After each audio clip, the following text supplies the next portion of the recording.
very few people saw coming. DeMarcus Cousins agreeing to a one-year, $5.3 million deal with the Warriors, and the undefeated's Mark J. Spears reporting Cousins didn't have a single free agent offer. The defending champs adding a fifth All-Star to an already historic, dynastic roster. Reaction from around the league was swift and at times perplexed. Let's start with Michael Wilbon. Talk about an upgrade. What's the one dimension, the one element that the Warriors have not really had during this entire run? A dynamic big man. A big man who, brings more than just a specific element. They would plug and play. We're going to bring in a guy who's a better passer now, bring in a better defender, bring in somebody who can, play some pick and roll. No. If Boogie Cousins can come back and be mostly himself, he brings something in that position that the Warriors have not had, and they must be chuckling to themselves now. Have you ever seen anything like this? To be honest, besides in the video game, no, not really. DeMarcus Cousins now apparently a Golden State Warrior. Looking for a reaction? Now? Oh. Are you being? I'm absolutely serious. Well, it's the Western Conference. We're all up for a challenge. That's why we're in the West. We're focused on us, and we're just gonna keep playing games. We got a game tomorrow, so that's all we're focused on. One game at a time. Thank you very much. Are you serious? I'm dead serious. Oh my! Can you believe it? Mid-level.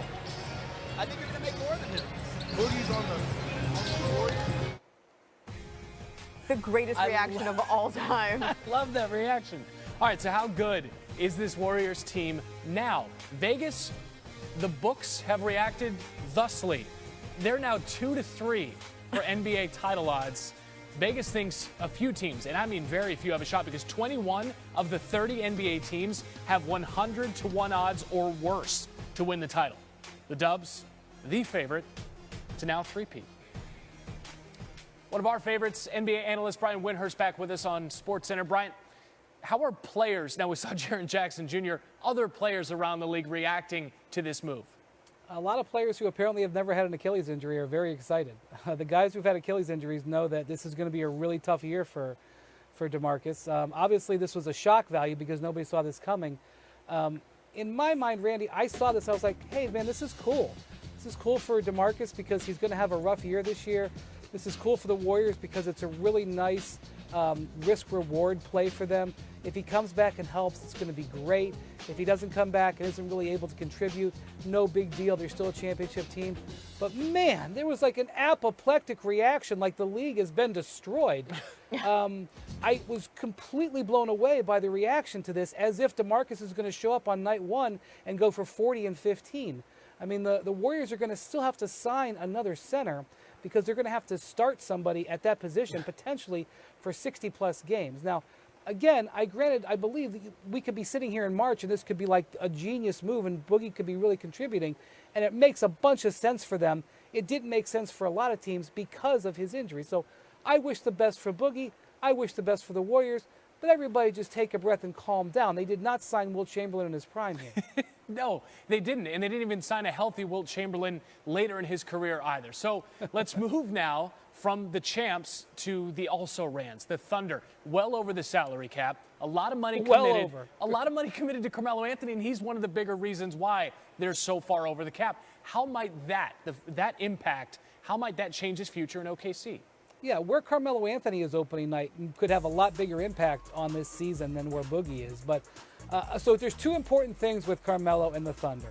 Number one is whether Melo is willing to change his role to come back from the starting lineup and be a scorer off the bench for this team, which is probably where they need him to be. If the answer to that question is yes, I think he's got a good future there. If the answer is no, they may have to evaluate their position. And the second thing, Randy, is how do Paul George and Russell Westbrook feel? Do they want Carmelo on this team? They were a big three last year. They really like him. It was a big moment when they traded for him. They've now both re-signed in the wake of Carmelo re-signing. If they want him on the team, I think he'll be there. But if they're indifferent, then I think there's a chance that Carmelo could eventually be on the market before the end of August when this decision would happen. We'll have to see how that plays out over the next 2 months. But I'm going to tell you, the Thunder keeping him on this team versus waiving him and stretching his contract makes tens of millions of dollars in salary cap and luxury tax difference. It is not something people like, oh, we'll keep Melo, everything's cool. This is a major decision. Yeah, they are repeat offenders. So the luxury tax number combined with the roster number, puts it close to $300 million for a team that did not make it out of the first round. Not just close, Randy. It's over $300 million. There you right go. now. Brian Windhorst, we appreciate the insight, buddy. Thank you. All right, WNBA ESPN2, it's the game.